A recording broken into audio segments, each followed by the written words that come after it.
I was called up into the conference room, or the main first room in the 11th floor at Saint. And I've been there a few times before, so they had the little plastic bear with honey ready and the cookies and everything. Because now I was very internet savvy, I was computer savvy, which they knew. And they wanted my advice regarding some big trouble they had with Google and other stuff on the internet.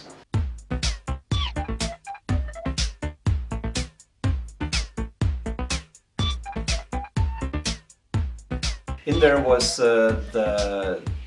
one of the commanders. Kurt Weiland was there. He was the commanding officer for the CEO for Saint. And his junior, Veronique Bromberg. Aaron Mason was there. He was the public relations officer international. And Gloria Ada was there.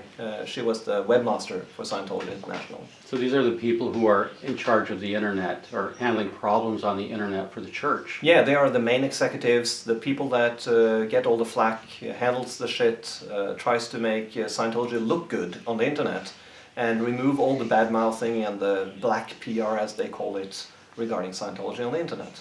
So you had mentioned that they had spoken with actually one of the founders of Google for help.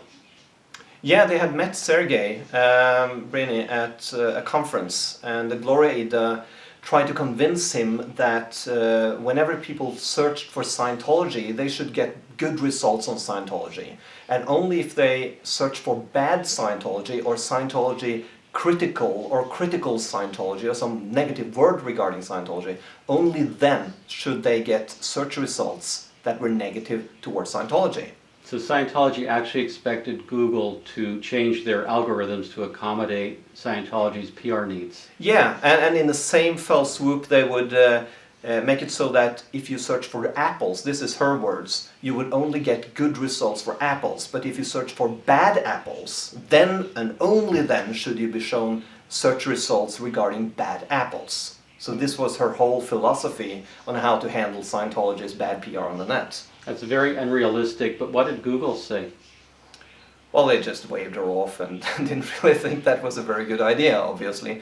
And she then turned to me and asked, how can we implement this strategy? How can I help them make this real? And I told her that, well, that's not going to happen.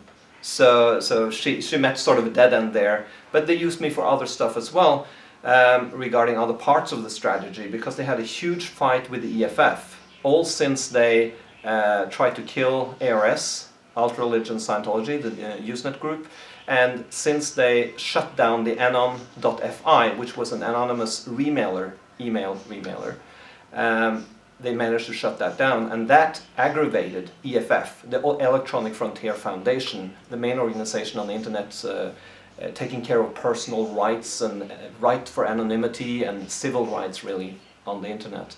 So they became really hostile towards Scientology.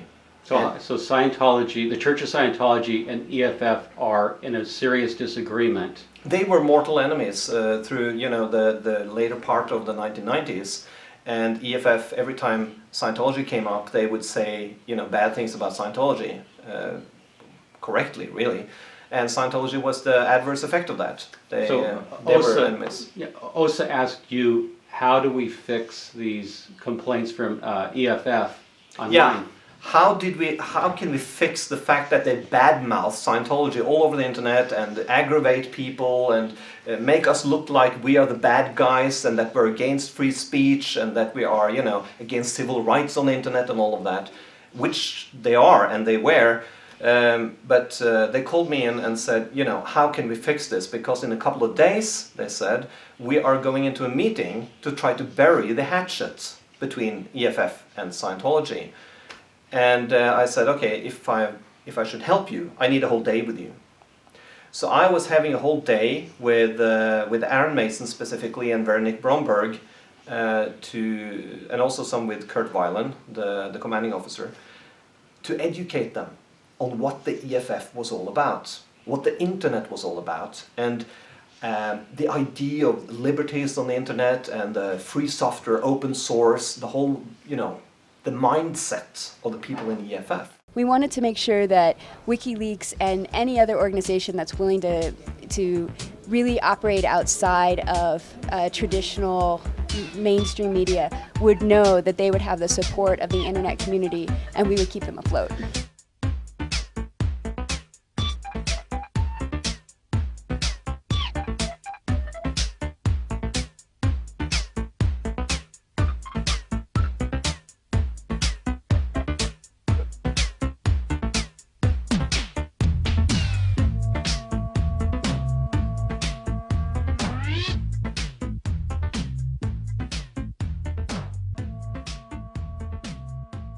Just to go back to a little bit of history, L. Ron Hubbard laid out computer policy. Yeah. Did this complicate your efforts to try to help OSA? Well, a little bit, because they had all this idea that Hubbard was a major computer genius, that he had laid down some policies regarding computers, and he was apparently, according to some, also a database guru, because he had made this cross-index database search for his own works, etc., or directed somebody to make it. So he had laid down some policies that made him a big opinion leader regarding computers. So that made it a little bit of an uphill battle to make them understand that they didn't know shit regarding internet. They had no clue regarding those areas. They were clueless. So they had the idea that without any idea or what the EFF was about or understanding of their ideology, they would go into a meeting with the EFF, and I don't know what they expected to do.